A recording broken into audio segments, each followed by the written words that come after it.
My YouTube channel. तो आज मैं आ गई हूँ फिर से एक नए केक के डिज़ाइन के साथ। और आज वाला जो केक है ये भी मुझे अप्रैल के एंड में मिला था, लेकिन मैं बहुत सारी चीज़ें जैसे आप सबको कहा कि मैं नहीं शेयर कर पाई इस टाइम पे। तो अभी तक मैं मई अप्रैल के केक्स अभी तक शेयर कर रही हूँ, और कुछ कुछ केक डिज़ाइन ऐसे हैं जो मैंने रिसेंट वाले ही आप सबके साथ शेयर करें। और आज वाली केक वीडियो में ना मैं आप सबके साथ दो डिज़ाइन शेयर करूँगी।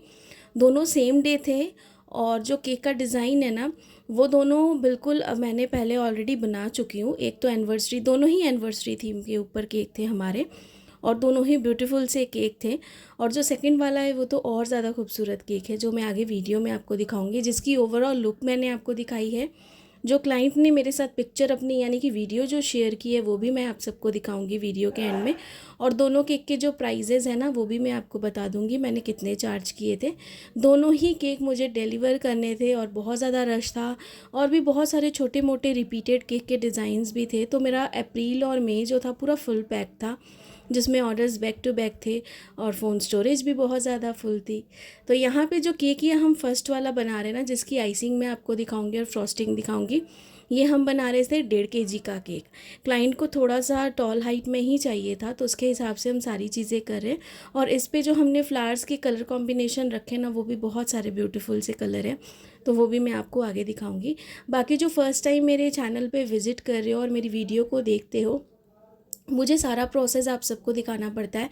मैं डायरेक्टली पूरा फ्रॉस्टिंग वाला पार्ट आप सबको नहीं दिखाती हूँ। जैसे मैं केक को डिमोल्ड करती हूँ, कटिंग करती हूँ, लेयरिंग, सारी चीज़ें, वो सारा पार्ट आप सबको दिखाती हूँ, ताकि जो भी मेरे चैनल पे फर्स्ट टाइम देख रहे हो मेरी वीडियो को, आपको हर एक चीज़ पूरी समझ में आए स्टार्ट से लेके एंड तक। तो वो मेरी कोशिश रहती है। बाकी मैंने शॉर्ट वीडियो में आप सबके साथ अपने फ्रिज का एक वीडियो शेयर किया था, जो मैंने रिसेंट ही परचेज़ किया है। वो मैंने अप्रैल के एंड में ही या फिर मई में स्टार्टिंग में कुछ इस तरीके से ही परचेज़ किया था। तो बहुत टाइम से मेरा मन था कि मैं लूँ, क्योंकि घर की जो हमारे पास नॉर्मल फ्रिज होती है, डबल डोर फ्रिज तो थी, लेकिन घर के सामान होते हैं, फिर आपके भी केक होते हैं, तो ना स्पेस नहीं रहती है। और मेरा बहुत टाइम से मन था कि मैं ये लूँ। और कई बार ऐसा होता था कि सेविंग्स हो पाती थी, और कई बार हम नए नए प्रोडक्ट्स जब खरीदते हैं ना, महंगे महंगे प्रोडक्ट्स, तो क्या होता है कि उसमें ना कई बार हमारा बजट थोड़ा इधर उधर हो जाता है, जिसकी वजह से फिर मैं सोचती थी कि मैं बाद में ख़रीदूँगी।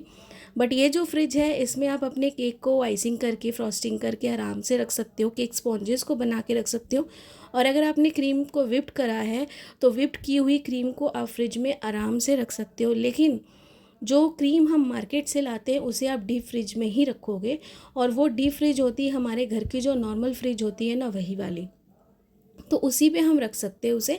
बाकी क्रीम को विप्ड करने के बाद हम रख सकते हैं इस फ्रिज में, लेकिन बिना विप्ड किए पूरा पैकेट जैसे हम ख़रीद के लाते हैं वो हमें अपने घर की जो डीप फ्रीज़र होती है उसी में स्टोर करना पड़ता है। तो ये चीज़ का मुझे कल कमेंट भी आया था, तो मैंने सोचा कि वीडियो में भी एक बार ये चीज़ मैं क्लियर कर दूँ। और मुझे ये फ्रिज जो थी ना डिस्काउंटेड प्राइस में 27,000 की मिली थी। तो मुझे बहुत ज़्यादा बड़ी और बहुत ज़्यादा छोटी भी नहीं चाहिए थी, मुझे जैसी रिक्वायरमेंट थी उसके हिसाब से मुझे ये मिल गई। तो लेने में कोई और ब्रांड की गई थी, वोल्टस की, बट मुझे इसका लुक ज़्यादा पसंद आया, तो मैंने फिर यही परचेज़ कर ली। और आप सबको भी काफ़ी अच्छा लगा, मुझे इतने सारे आप सब ने कॉन्ग्रेट्स कहा, तो बहुत अच्छा लगा। बस इस तरीके से ही सपोर्ट करते जाइएगा। साथ में ये जो केक है हमारा पाइनएप्पल फ्लेवर है, तो मैंने ऑलरेडी जो केक बनाया था ना उसमें से थोड़ी सी पिंक कलर की क्रीम बची थी, जिस पिंक कलर की क्रीम को मैंने यहाँ पे फर्स्ट लेयरिंग पे ही लगा दिया था, ताकि ये भी यूज़ हो जाए, क्योंकि रिसेंट ही केक अभी बनाया था, उसके बाद इसकी मैं आइसिंग फ्रॉस्टिंग कर रही थी इसलिए। और ये जो केक था ना, जो मुझसे इवेंट में हमेशा केक्स लेती हैं, ये उन्हीं की एनिवर्सरी का था, और उनको भी सेलिब्रेट करना था सब में, 30-40 पीपल्स थे, तो उसके हिसाब से उन्होंने कहा था केक मुझे बहुत ज़्यादा नहीं, सिर्फ 1.5 kg का केक चाहिए, क्योंकि हम थोड़ा थोड़ा ही खाएंगे।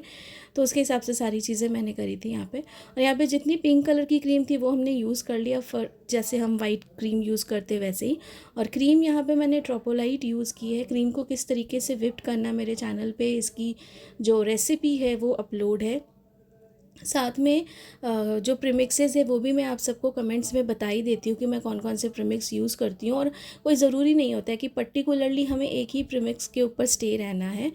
जैसे मार्केट में जो मिलता है एक बार ट्राई ज़रूर करो, भले आप 1 kg या ½ kg का पैकेट ही उसे यूज़ करो, पर यूज़ करके देखो, क्योंकि कई बार ऐसा होता है कि जो ब्रांड आप लेते हो ना वो आउट ऑफ स्टॉक भी हो जाता है। और अगर आपको अर्जेंट ऑर्डर है और अगर आउट ऑफ स्टॉक हो गया वो प्रोडक्ट, तो क्या होता है ना, आप उसकी जगह में कोई और ले सकते हो। तो ये चीज़ रहती है, इसलिए कभी भी एक प्रोडक्ट के ऊपर आप एकदम मतलब फिक्स मत रहो। नए नए प्रोडक्ट्स जो है वो यूज़ करो, कोशिश करो। और जैसे कि ये भी कमेंट आता है कि मैम हमारी फिनिशिंग नहीं आती। फिनिशिंग स्टार्टिंग में बहुत लोग ऐसे होते हैं जिनकी आ जाती है, बहुत लोग ऐसे होते हैं जिनकी नहीं आती है।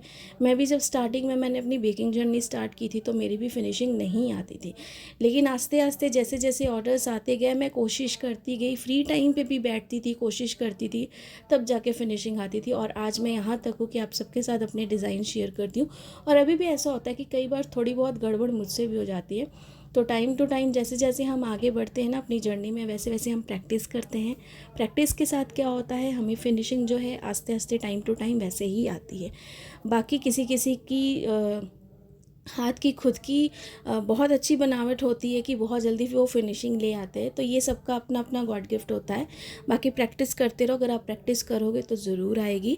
और अगर आपको लगता है कि फिनिशिंग थोड़ी कम है तो आप अपने केक के प्राइजेस को थोड़ा सा कम रख लो, ताकि क्लाइंट को ये लगे कि ठीक है फिनिशिंग थोड़ी बहुत ऊपर नीचे है 19-20, लेकिन हमें केक का जो प्राइस है वो थोड़ा कम मिल गया है। तो कम से भी क्या होगा ना, आस्ते आस्ते वो आपके रेगुलर क्लाइंट तो बनेंगे ही, और जब जैसे रेगुलर क्लाइंट बनते जाएंगे और आप रिपीटेडली उनके लिए केक डिज़ाइंस बनाते जाओगे ना, तो उससे क्या होगा, आपकी फिनिशिंग खुद ब खुद आ जाएगी। और जब एक दिन फिनिशिंग आएगी तो उन्हें भी लगेगा कि हमने कहाँ से इनसे लिया था, स्टार्ट किया था, और अभी इनकी केक में इतनी फिनिशिंग है, तो वो क्लाइंट आपके ना ऑटोमेटिकली बोलेंगे। बस ऐसे बिज़नेस पे आपको थोड़ा सा पेशेंस रखना पड़ता है, क्योंकि अभी केक का मार्केट बहुत ज़्यादा है। ये बात मैंने अभी साल पहले भी बोली थी कि केक का मार्केट इतना ज़्यादा एक्सप्लोर हो गया और इतने ज़्यादा बेकर्स हो गए हैं कि प्राइस भी नेगोशिएट करते हैं होम बेकर्स के साथ, जितने भी कस्टमर्स होते हैं। तो क्या होता है ना, जिनके पास कम प्राइस हो उनके पास जाते हैं। वो ये नहीं देखते कि टेस्ट कहाँ हमें अच्छा मिलेगा, कहाँ हमें ज़्यादा हाइजीन मिलेगा, या फिर कहाँ हमें ज़्यादा अच्छी फिनिशिंग मिलेगी। बस प्राइस कम है, हम वहीं पे चले जाएं। तो ये चीज़ें हैं, बस जो भी कर रहे हो फोकस करो। अगर आपको लगता है कि थोड़ा बहुत 19-20 होता है आपके डिज़ाइन में, फिनिशिंग में, तो आप थोड़े कम कर लो चार्जेस। एटलीस्ट आपके पास क्लाइंट आए, अगर क्लाइंट आएंगे एक बार तो वो दोबारा फिर आएंगे, बस आप अपना बेस्ट करके दो उन्हें। तो बिल्कुल अच्छे से हमने लेयरिंग जैसे आपने देखा की है, जैसे मैं यहाँ पे बॉटम लेयर की लेयरिंग, फ्रॉस्टिंग सारी चीज़ें करती हूँ ना, वैसे ही मैं हमेशा टॉप वाली सरफेस की भी करती हूँ। तो वैसे ही आपको टॉप वाले सरफेस की भी करनी है। और यहाँ पे एकदम अच्छे से जो एक्स्ट्रा क्रीम है स्क्रैपर के साथ उसे भी रिमूव कर लेंगे हम, जिसके साथ आप कंफर्टेबल हो। एक स्टील का स्केल भी मिलता है जो मोस्टली लोकल बेकर्स या फिर अच्छे बेकर्स भी करते हैं, और स्टील वाला स्क्रैपर भी मिलता है बड़ा सा, वो भी यूज़ कर सकते हो, जो काफ़ी अच्छा है। और मेरे पास तो है नहीं, बट मैं सोच रही हूँ कि मैं इसे परचेज़ करूँ और एक बार ट्राई करके देखती हूँ।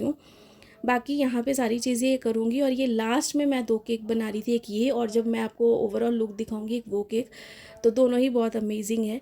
और यहाँ पे पूरे केक पे ना हम स्विल्स के डिज़ाइन बनाएंगे, और पूरा डिज़ाइन जब मैं आपको ओवरऑल लुक दिखाऊंगी तभी आपको पता चलेगा कि किस तरीके से। और ये जो दोनों वेन्यू है ना, बस एक चीज़ मेरे साथ अच्छी हुई आज वाले केक पे, कि ये जो दोनों केक थे ना, जो दोनों होटल पे जाने वाले थे, जहाँ पे वेन्यू पे दोनों बहुत बगल बगल में थे, मतलब साथ साथ में ही थे, राइट और लेफ़्ट। तो ये मेरे लिए अच्छा हो गया कि मुझे एक ही जगह पे एक ही पॉइंट पे जाना था दोनों केक को डिलीवर करने, तो बस मेरे लिए ये चीज़ बहुत ईजी हो गई थी। तो बस ये चीज़ बहुत अच्छा रहा है इस आज वाली वीडियो का पार्ट। तो बहुत अच्छे से इसे आप हमने कर लिया है एकदम स्विल्स के डिज़ाइन, और इसकी ओवरऑल लुक दिखाती हूँ। तो ये है ओवरऑल लुक। तो कलर्स जो है कुछ इस तरीके से हमने कहा था क्लाइंट को, तो उन्होंने इस तरीके से ही कस्टमाइज़ करवाए थे, पिंक, रेड और ये थोड़ा सा ऑरेंज टाइप का कलर था। तो ये पूरा ओवरऑल लुक था। और 1.5 kg का हमारा केक था ये वाला। इस केक की फ्लावर डेकोरेशन के साथ पूरे केक का जो प्राइस था, ये मैंने 1500 लिया था विद डिलीवरी चार्जेस। आप अपनी जगह के हिसाब से ज़्यादा कम जैसा है वैसा ले सकते हो। बाकी ये केक बहुत बड़ा लग रहा था वीडियो में देखने में। साथ में एक ये वाला केक था जो था आपका 2 kg का केक, और इसे मैंने थोड़ा सा ब्रॉड बनाया था और ऊपर की सरफेस को शॉर्ट रखा था। ये भी 10th एनिवर्सरी का था, और इस केक का जो प्राइस था ये मैंने लिया था 1800। और आप जो है अपनी जगह के हिसाब से ज़्यादा कम जैसा है वैसा चार्ज कर सकते हो। बाकी आई होप कि आज की केक वीडियो आप सबको पसंद आई होगी। तो लाइक, सब्सक्राइब, शेयर ज़रूर करिएगा। Thanks for watching.